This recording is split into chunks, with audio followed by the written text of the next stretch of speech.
Assalamualaikum warahmatullahi wabarakatuh. Teman-teman sekalian yang dirahmati Allah Subhanahu wa taala. Shaum Ramadan, puasa Ramadan adalah madrasah, adalah tempat pendidikan jiwa kita, raga kita untuk menjadi insan yang dicintai Allah dan Rasulullah SAW. Apa kurikulumnya? Kurikulum madrasah Ramadan ini apa? Kurikulumnya adalah kurikulum merdeka. Merdeka dari penjajahan hawa nafsu. Merdeka dari serangan hawa nafsu yang selalu menyerang diri kita untuk agar terjerumus dalam lembah maksiat. Apa pelajarannya? Ada beberapa pelajaran, ada beberapa mata kuliah yang kita dapatkan dari madrasah puasa Ramadan ini. Yang pertama, pelajaran yang harus kita lakukan, yang kita ambil dari puasa Ramadan, yang pertama adalah pelajaran tentang keimanan kepada Allah Subhanahu wa taala. Di dalam puasa Ramadan kita dididik oleh Allah Subhanahu wa taala agar menjadi insan yang beriman kepada Allah, yang yakin kepada Allah Subhanahu wa taala. Kita tahu kita tidak bisa membedakan mana orang yang berpuasa, mana orang yang tidak berpuasa. Tapi yang membedakanlah keimanan kepada Allah Subhanahu wa taala. Apapun yang kita lakukan, apapun yang kita ucapkan, sekalipun di tempat yang tersembunyi, sekalipun di tempat yang tidak ada orang, maka Allah Subhanahu wa taala Maha melihat. Begitu juga dalam puasa, sekalipun kita ada makanan di dalam kamar kita sendirian, kita tidak berani untuk menyantap makanan, untuk minum, karena kita yakin bahwa Allah Subhanahu wa taala Maha melihat. Pelajaran yang pertama apa? Keimanan kepada Allah Subhanahu wa taala. Pelajaran yang kedua yang kita ambil dari berpuasa adalah pelajaran tentang kesabaran. Di dalam puasa kita dididik oleh Allah Subhanahu wa taala untuk menjadi pribadi yang sabar.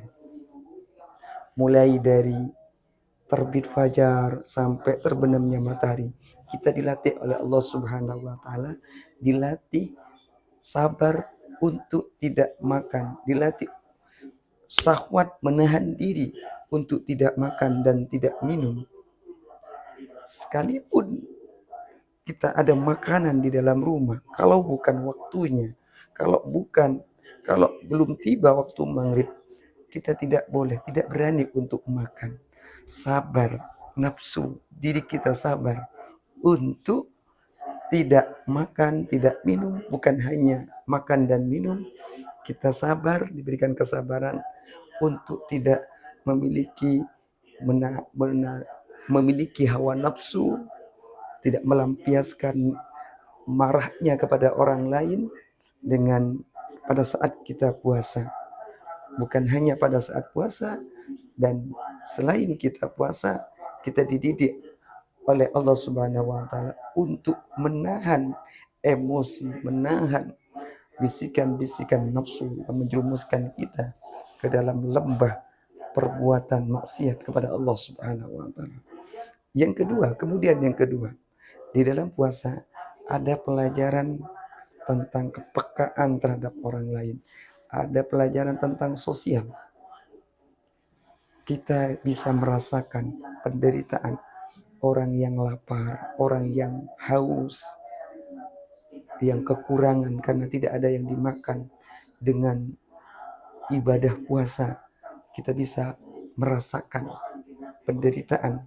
Oh begini, kalau orang tidak makan, perih perut.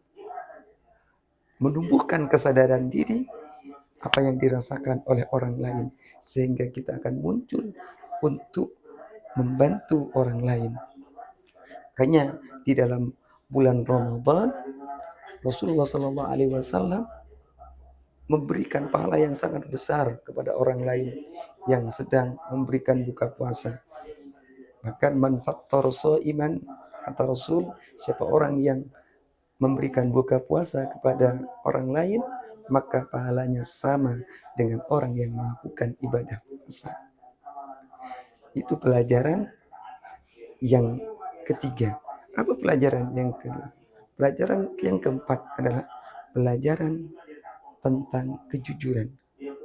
Kita dididik di dalam madrasah puasa mendapatkan pelajaran tentang jujur kepada diri kita sendiri. Jujur kalau kita jujur terhadap keimanan kita sendiri. Walaupun tidak ada yang melihat, tidak ada yang memandang kita, walaupun tetap kita jujur dan takut kepada Allah Subhanahu wa taala. Orang yang sudah mendapatkan pelajaran di dalam puasa, maka outputnya ketika orang itu berpuasa? Yang tadi pelajaran tentang keimanan, pelajaran tentang kepekaan sosial, pelajaran tentang kesabaran, dan juga pelajaran tentang bagaimana cara untuk mengendalikan hawa nafsu. Karena dengan puasa kita bisa mengendalikan hawa nafsu. Nafsu ini bisa kenyang, nafsu ammar itu bisa tunduk kalau perut kita dalam keadaan lapar. Jadi nafsu untuk melakukan maksiat ini bisa ditundukkan dengan mengosongkan perut, melaparkan perut. Nah, sehingga nafsu itu merasa kenyang. Tapi kalau perut ini penuh dengan makanan, kenyang, maka nafsu akan lapar. Nafsu ammar akan lapar. Sehingga dia memotivasi untuk melakukan perbuatan yang dilarang oleh Allah Subhanahu wa ta'ala. Nah, itulah materi-materi atau mata-mata kuliah yang kita dapatkan dalam perintah puasa. Mudah-mudahan bermanfaat. Assalamualaikum warahmatullahi wabarakatuh.